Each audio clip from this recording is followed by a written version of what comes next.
Hello everyone, welcome to this tutorial. Previous class में हमने पिक्निडिया पढ़ा था, जो क्या डिजीज़ कोज करते हैं। सॉरी, प्रीवियस क्लास में हमने पक्सिनिया पढ़ा था, ठीक है।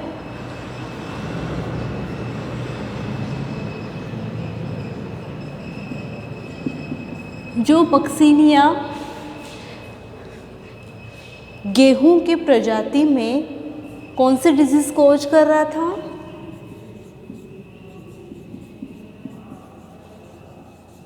Black rust of wheat.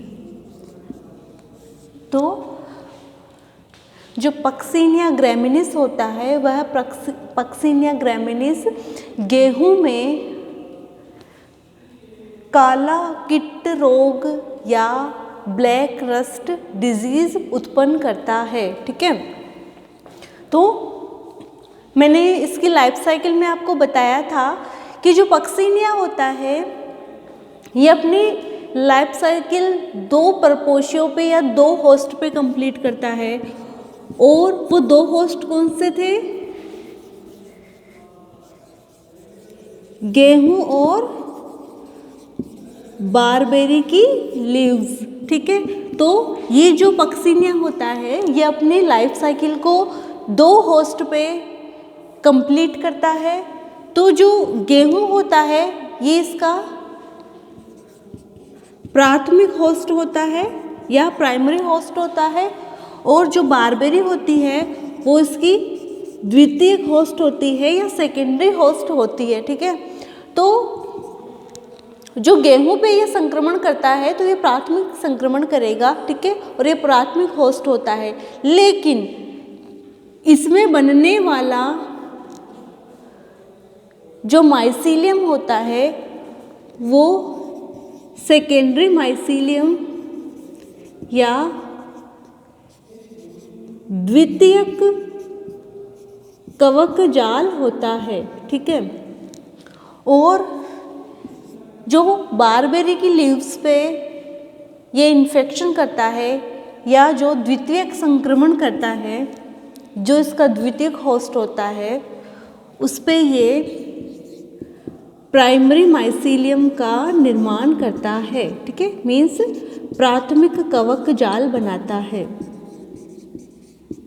तो मैंने इसकी लाइफ साइकिल को आपको बताया था कि जनरली इसका प्राथमिक होस्ट या प्राइमरी होस्ट गेहूं होता है, जिसपे ये सेकेंडरी माइसीलियम का फॉर्मेशन करता है। तो फिर इसका एक एकांतरित या अल्टरनेटिव होस्ट भी होता है, एकांतरित होस्ट भी होता है जिसे अल्टरनेटिव होस्ट कहते हैं। ये उस पे अपनी लाइफ साइकिल की एक स्टेज कंप्लीट करता है, मीन्स ये गेहूं पे इन्फेक्शन करेगा, फिर बारबेरी पे करेगा, फिर गेहूं पे करेगा, फिर बारबेरी पे करेगा। इस तरह इसकी लाइफ साइकिल चलती रहती है। और इसकी कंप्लीट लाइफ साइकिल में कुछ टाइप्स के स्पोर्स बनते हैं जिन पे आपके शॉर्ट नोट भी आ सकता है। तो उनमें से मैंने 2 स्पोर्स आपको बता दिए थे। कौन कौन से थे वो? यूरिडोस्पोर्स, बेसिडियोस्पोर्स एटसेट्रा, ठीक है। तो हम बात करते हैं यहाँ पे आज बेसिडियोस्पोर्स की, जो है चतुर्थ अवस्था या 4th स्टेज, जिसे बेसिडियोस्पोर्स बेसिडियल स्टेज भी इसे कहते हैं, बेसिडियल अवस्था। तो इसे डिफरेंट नामों से जाना जाता है, बेसिडियोस्पोर्स, चतुर्थ अवस्था या बेसिडियल अवस्था। अब देखो, मैंने आपको इससे पहले वाले क्लास में 2 स्पोर्स बता दिए थे, ठीक है। अब ये मैं 3rd स्पोर बता रही हूँ जो इसकी 4th स्टेज को दर्शाता है। तो इससे पहले वाला स्पोर कौन सा था? टीलियोस्पोर, ठीक है। तो टीलियोस्पोर्स का निर्माण किससे हो रहा था? यूरिडोस्पोर्स से। तो पहले हम टीलियोस्पोर्स पे बात कर लेते हैं कि जो टीलियोस्पोर्स है, जब पक्सिनिया अपनी लाइफ साइकिल के एंड पे होता है या उसकी लाइफ साइकिल खत्म होने वाली होती है, तब ये क्या करता है कि ये यूरिडोस्पोर्स के स्थान पे टीलियोस्पोर्स बनाना शुरू कर देता है। मीन्स जो इसका प्रोमाइसिलियम होता है, उस प्रोमाइसिलियम या प्राक कवक जाल से ये डिवीजन करके किसका फॉर्मेशन करेगा, टीलियोस्पोर्स का निर्माण करता है। ये जो टीलियोस्पोर्स होते हैं वो कैसे थे, मैंने लास्ट वाली क्लास में बताया था कि ये जो टीलियोस्पोर्स होते हैं वो होते हैं द्विकोशिकीय और द्विगुणित होते हैं। मीन्स इसकी संरचना मैंने आपको ऐसी बताई थी, जो मैच्योर टीलियोस्पोर्स होते हैं उनकी संरचना ऐसी होती है। ये इनमें डिप्लॉयड न्यूक्लियस पाया जाता है, द्विगुणित केंद्रक पाया जाता है और ये हो गई 2 सेल्स। ठीक है, तो ये द्विकोशिकीय द्विगुणित होता है। यह 2, इसकी जो वॉल होती है, भित्तियाँ होती है, वो 2 होती है, एक्साइन और इंटाइन। एक्साइन बाहर की ओर होती है जो खुरदरी होती है और मोटी होती है, इंटाइन अंदर की ओर होती है जो पतली व चिकनी होती है। उस पर 2 जर्म पोर्स पाए जाते हैं। ये पीले भूरे रंग के स्पोर्स होते हैं और ये किससे विकसित हुए थे, यूरिडोस्पोर्स से। सो आज की क्लास में हम पढ़ेंगे जो टीलियोस्पोर्स होते हैं वो मिट्टी में काफ़ी समय तक दबे रह सकते हैं। मीन्स जो पक्सीनिया में टीलियोस्पोर्स बनते हैं वो उसकी रेस्टिंग स्टेज या सुषुप्त अवस्था को दर्शाती है और वो मिट्टी में काफ़ी टाइम तक दबे हुए रहते हैं और जब फेवरेबल या अनुकूल परिस्थितियाँ आती है तो वो उसमें इन्फेक्शन कॉज करते हैं। सो आज हम पढ़ेंगे बेसिडियोस्पोर्स या बेसिडियल स्टेज, जो 4th स्टेज कहलाती है। इनका निर्माण कैसे होता है वो देखो। टीलियोस्पोर्स में या टीलियोस्पोर्स के अंकुरण से, किसके, टीलियोस्पोर्स के अंकुरण से किसका निर्माण होगा,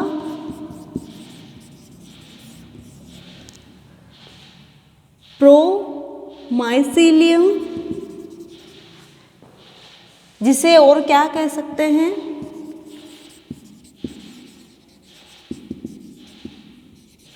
मेटाबेसिडियम भी कह सकते हैं। तो टीलियोस्पोर्स के जर्मिनेशन से या अंकुरण से जो कवक जाल बनता है उसे प्रोमाइसिलियम या मेटाबेसिडियम भी कहते हैं, जिससे कि क्या होता है कि जो टीलियोस्पोर में उपस्थित जो दोनों न्यूक्लियस होते हैं जो कि द्विगुणित होते हैं, ठीक है, ये दोनों न्यूक्लियस उस माइसिलियम में आ जाते हैं। ठीक है, ये आगे फिर इनमें आने के बाद में इनमें होता है अर्धसूत्री विभाजन, और जब इनमें अर्धसूत्री विभाजन होगा तो अर्धसूत्री विभाजन से जो ये टीलियोस्पोर्स के डिप्लॉयड जो न्यूक्लियस थे, द्विगुणित जो केंद्रक थे, ये किसमें चेंज हो जाएंगे, 4 हैप्लॉइड सेल्स का निर्माण करेंगे। ठीक है, तो बेसिडियोस्पोर्स का निर्माण कैसे हुआ कि टीलियोस्पोर्स जब अनुकूल परिस्थितियों में जर्मिनेट होते हैं तो जर्मिनेशन या अंकुरण से वो कवक जाल का निर्माण करते हैं, जिसे मेटाबेसिडियम या प्रोमाइसिलियम कहते हैं। इसमें इस टीलियोस्पोर्स के दोनों केंद्रक आ जाते हैं। केंद्रक आने के बाद में इस पे एक उभारनुमा संरचना बनती है। इस उभारनुमा संरचना को क्या कहते हैं, प्रांगुल। ठीक है, तो ये जो न्यूक्लियस होते हैं वो इसमें आ जाते हैं और आने के बाद में क्या होता है, इनमें अर्धसूत्री विभाजन होता है। और जब ये अर्धसूत्री विभाजन होगा तो अर्धसूत्री विभाजन में गुणसूत्र आधे हो जाते हैं। तो इन दोनों न्यूक्लियस में जो नेचर में कैसे थे, डिप्लॉयड, तो इनसे 4 हैप्लॉइड बन गए, तो इनसे 4 हैप्लॉइड्स का फॉर्मेशन हो जाता है। ठीक है, और 4 हैप्लॉइड्स का फॉर्मेशन होकर इसमें 4 हैप्लॉइड सेल्स बनती है।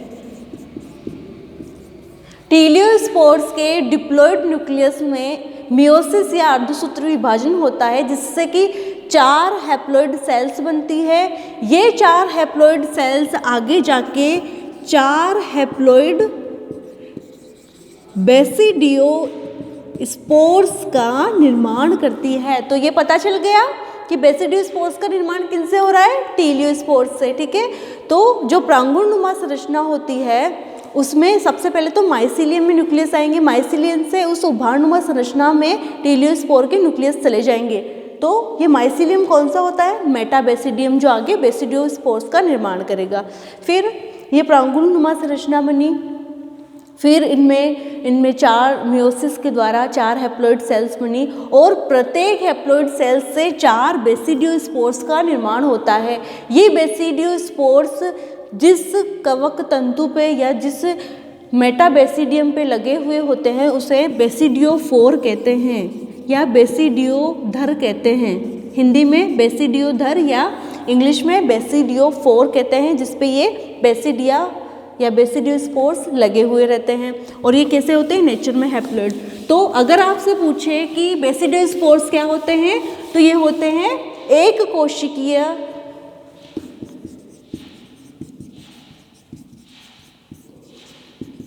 अगुणित, या मैं यूँ कहूँ एक केंद्र की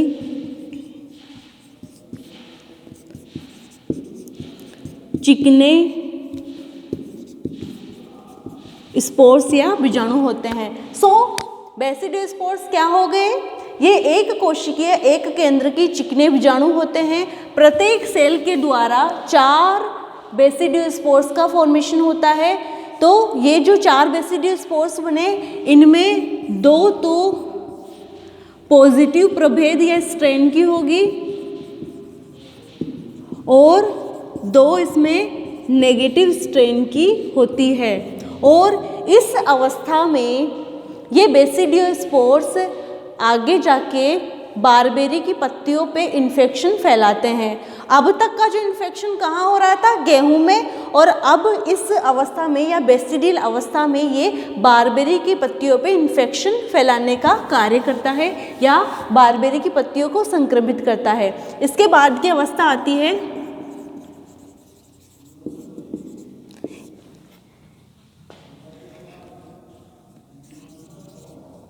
स्पर्मेशिया या 0 स्टेज। तो जब बेसिडियोस्पोर्स बारबेरी की पत्तियों पे इन्फेक्शन करते हैं तो क्या होता है कि ये जो बेसिडियोस्पोर्स होते हैं इनका प्रकीर्णन किससे होता है? वायु के द्वारा, मीन्स एयर के थ्रू उसका पॉलिनेशन होगा। और जब वो बारबेरी की पत्तियों पे जाके चिपकेंगे या अटैच होंगे तो क्या होगा? जो फेवरेबल कंडीशंस आएगी, अनुकूल परिस्थिति आएगी, तब वो उसकी पत्तियों पे जाके अपने कवक तंतु का निर्माण करेंगे या माइसीलियम का निर्माण करेंगे, जिसे प्राक कवक जाल या प्रोमाइसीलियम कहते हैं। तो जो बेसिडियोस्पोर्स हैं वो किसका निर्माण करेंगे? बारबेरी की लीव्स पे प्रोमाइसीलियम का। और ये जो प्रोमाइसीलियम है ये कैसा होता है? ये अशाखित होता है, मीन्स अनब्रांच्ड होता है और पट्टहीन होता है, एक केंद्र की होता है।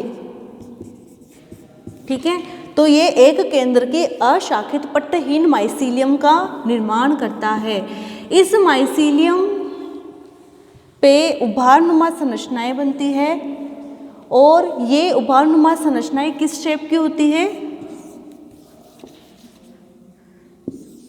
मान लो ये है सेल्स और ये है, इस पे उभारनुमा संरचनाएं बनती है जो कैसी आकृति की होती है?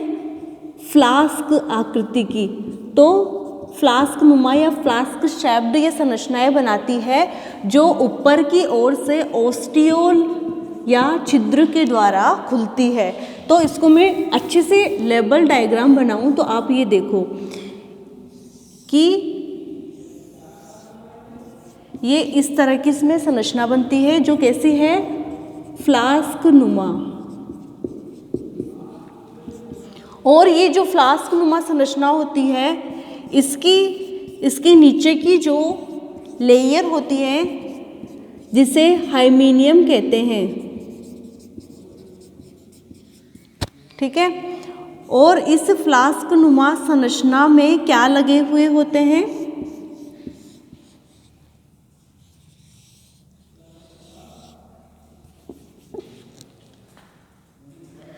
हाँ, सबसे इम्पोर्टेंट थिंग कि जो ये माइसीलियम फ्लास्क नुमा संरचना का निर्माण कर रहा है, इस फ्लास्क नुमा संरचना को क्या कहते हैं?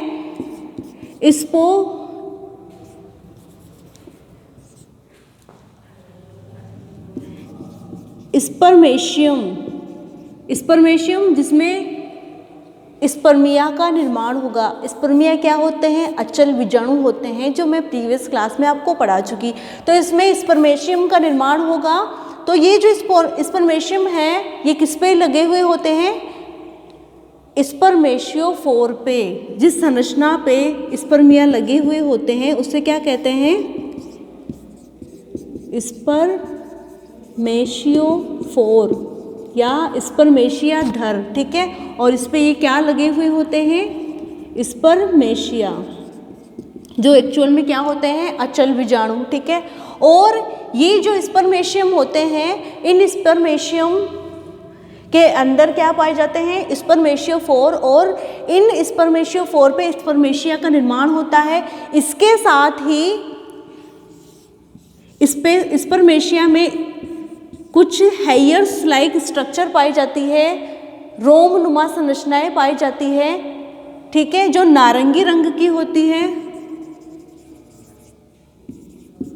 और ये जो स्पर्मेशियोफोर होते हैं इनके आसपास कुछ संरचनाएं पाई जाती हैं जिन्हें क्या कहते हैं? Receptive hyphae. और ये रिसेप्टिव हाइफी क्या करते हैं कि ये स्पर्मेशिया को ग्रहण करने का कार्य करते हैं। तो इससे पॉजिटिव टाइप के माइसीलियम से इस फ्लास्क नुमा संरचना या स्पर्मेशियम का निर्माण हुआ। अब देखो, ये तो हुई पॉजिटिव की बात। तो जो नेक्स्ट लीफ होगी तो उसमें किस टाइप के माइसीलियम बनेंगे? नेगेटिव टाइप के माइसीलियम। तो इस तरह से दो टाइप की सेम संरचनाएं प्राप्त हो गई जिनपे रिसेप्टर हाइफी, जिसपे स्पर्मेशिया जाके चिपकेंगे। तो रिसेप्टर हाइफी और स्पर्मेशिया का निर्माण हो गया। अब क्या होता है? ये एक दूसरे की विपरीत प्रभेदों से जाके निषेचन दर्शाते हैं। Means positive spermatia negative receptor hyphae से जाके चिपकेगी और negative spermatia positive receptor hyphae पे जाके चिपकेगी। तो इस तरह पॉजिटिव और नेगेटिव दोनों आपस में, मीन्स ये समझ लो ये क्या है? Receptor hyphae. और इस रिसेप्टर हाइफी का नेचर कैसा है? ये नेगेटिव है। तो इस पे पॉजिटिव स्पर्मेशिया आके चिपकेगा। और ये प्रकीर्णन किसके द्वारा होता है? भाई पूरा माइसीलियम ही पॉजिटिव है, तो यहाँ पे नेगेटिव स्पर्मेशिया कैसे आएगा? वो कैसे आएगा? हवा के द्वारा या फिर किसी कीट के द्वारा इन बीजाणुओं का प्रकीर्णन हो जाता है। तो ये जो पॉजिटिव रिसेप्टर हाइफी है, इससे ये नेगेटिव रिसेप्टर जो हाइफी है इस पे पॉजिटिव आके चिपकेगा, या पॉजिटिव रिसेप्टर हाइफी से नेगेटिव आके चिपकेगा। तो क्या होता है? इन दोनों की जो अटैचमेंट साइट होती है जहाँ पे ये दोनों चिपकते हैं, वहाँ से इनकी बीच की भित्ति गल जाती है, और गल जाने के कारण जिस स्पर्मेशिया का न्यूक्लियस होता है वो रिसेप्टर हाइफी में चला जाता है। और इस तरह इससे आगे फिर से ये कवक जाल बनेगा। और कवक जाल किस रूप में दिखाई देगा? ये बड़े बड़े चमकीले चकत्तों के रूप में होस्ट की लीफ पे दिखाई देगा, ठीक है। अब नेक्स्ट स्टेज हम पढ़ते हैं एसिडियल स्टेज।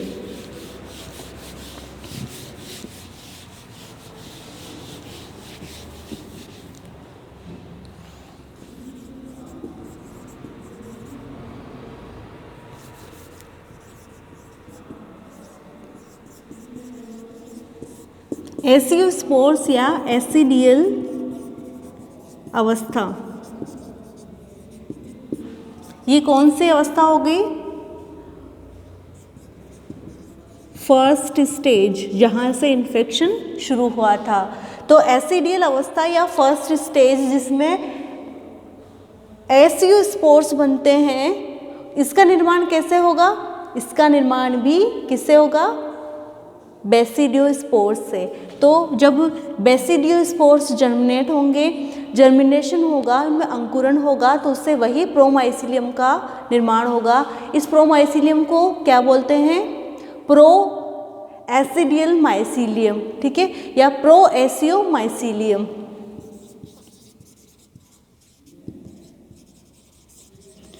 तो ये जो प्रोमाइसिलियम या प्रोएसियोमाइसिलियम बना, इसमें बेसिडियोस्पोर्स के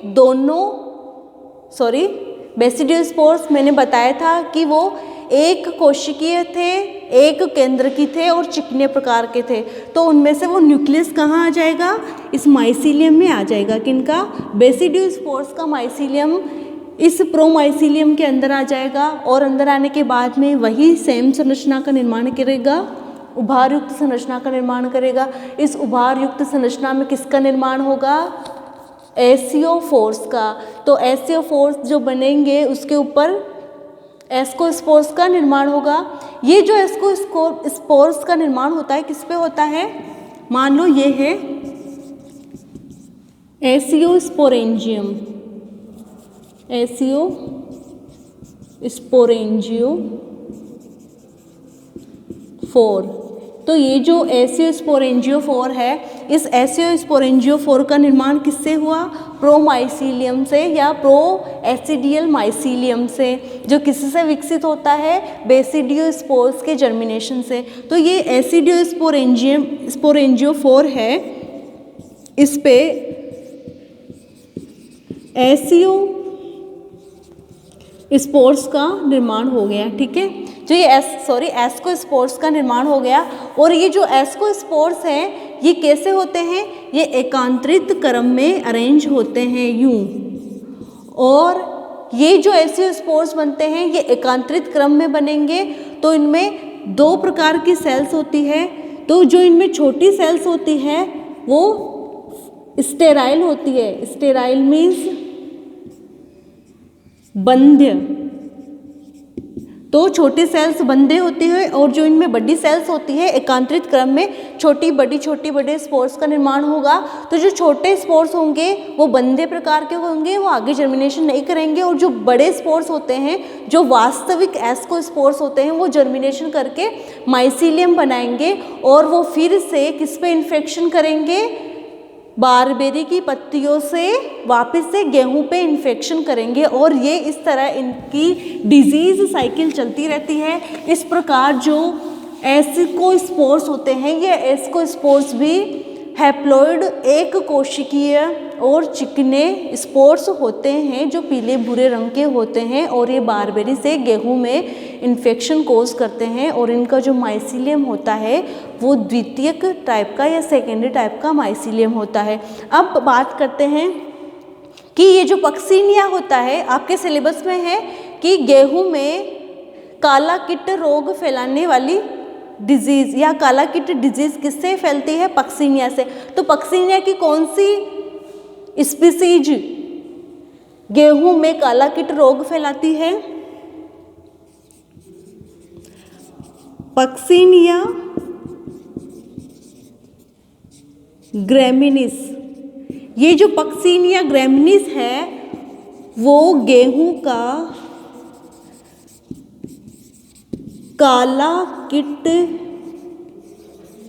रोग फैलाती है। तो आपसे पूछा जाए कि ब्लैक रस्ट डिजीज कौन कॉज करता है, तो पक्सिनिया ग्रैमिनिस गेहूं में काला कीट रोग उत्पन्न करता है। अब देखो